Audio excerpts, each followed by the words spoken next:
Hi guys, this is how to make the fastest paper airplane in the world. First, fold the corner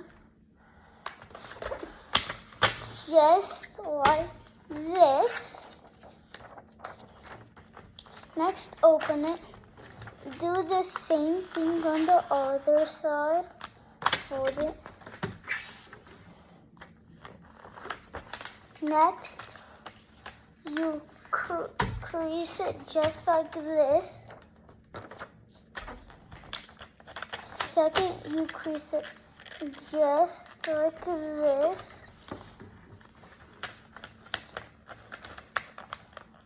Next, you fold it down just like this.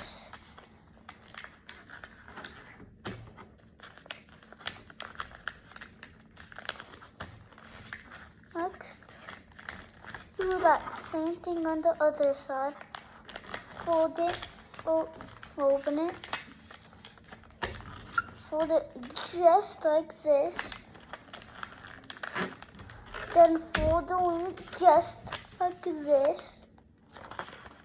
Then fold the same thing to the other side. This is how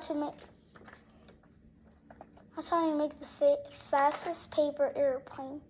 Goodbye, guys.